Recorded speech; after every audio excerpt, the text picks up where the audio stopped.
A última vez que estivemos juntos, comentamos sobre a ciência.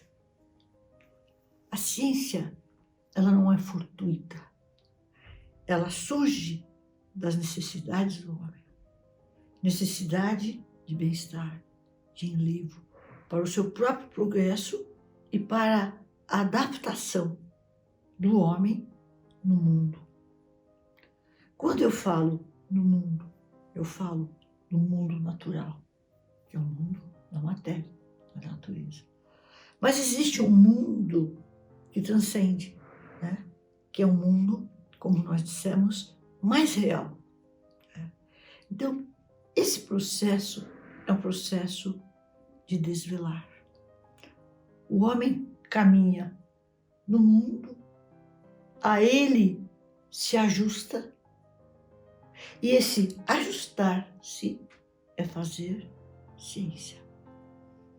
Não no sentido de dominar a natureza por dominar, porque o homem é sedento de poder, mas dominar a si mesmo, no sentido de ter uma existência feliz, claro, respeitando a natureza, mas adaptando-se a ela de forma coerente, raciocinada. Tá? Então, quando entra esse processo de conhecimento, não é? Em que o homem, através do seu enlevo, ele chega a descobertas, se pela razão nós podemos dizer, aqui inicia a cultura humana. Na medida em que o homem não só observa, mas ele raciocina por excelência. Quando entra a parte racional, o que ele constrói é cultura. Então, a consciência humana, ela vive a cultura na medida em que ela se constrói. Então, a ciência e a cultura estão juntos, porque o universo, o cosmos humano é a razão. Nós aprendemos isso nos nossos cursos. Deus é Logos, né? E nós somos o Logos. Nós somos esse exercício da razão que é constitutiva. Né? Esse Logos é inerente à nossa natureza. Por Logos entendemos a razão, o verbo, a manifestação. Né? E por sermos Logos, nós nos sentimos bem, pensando, criando o seu próprio universo. Então, pensar a natureza é muito lindo. Hoje importa exaltá-la. Não podemos dominá-la em detrimento dela própria para favorecer a condição humana. Não, é o contrário.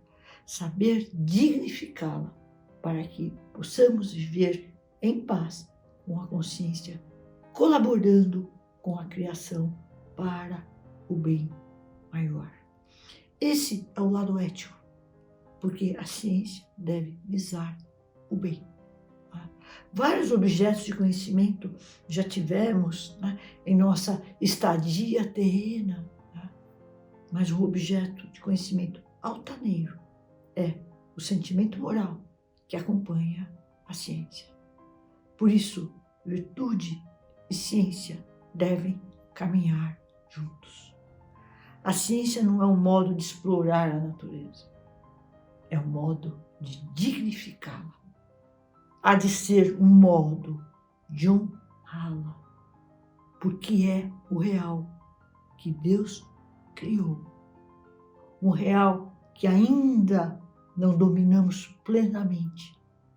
Dominamos no bom sentido, mas que importa conhecer, exaltá-la e acompanhar a sua construção, a sua edificação pelo pensar altaneira.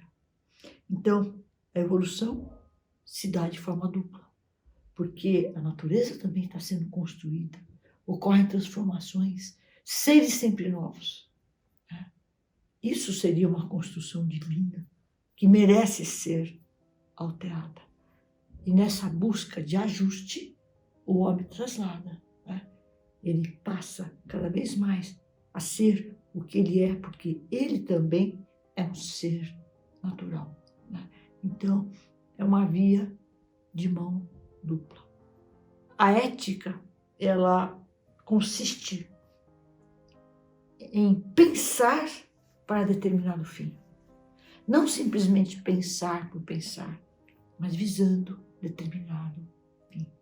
E esse fim pode ser o bem do mundo natural. Tanto a ciência como a filosofia são luzes no nosso caminhar.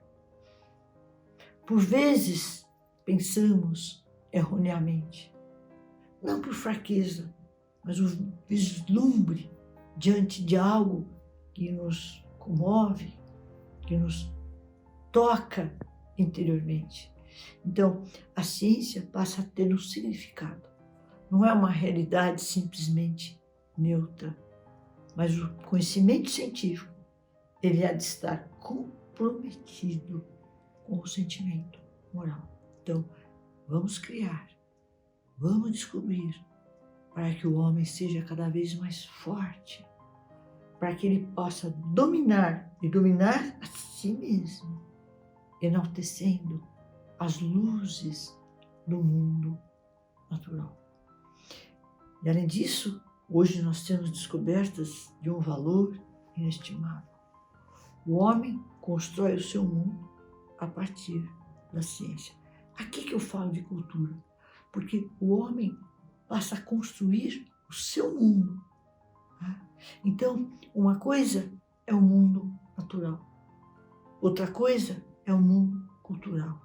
E o mundo cultural é o cosmos humano.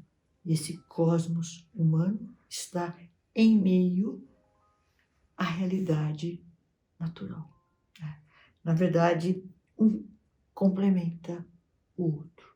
O homem é o único que consegue pensar o universo. E é uma necessidade até ontológica, porque o indivíduo vai pensar para o seu bem, e, moralmente, para a humanidade.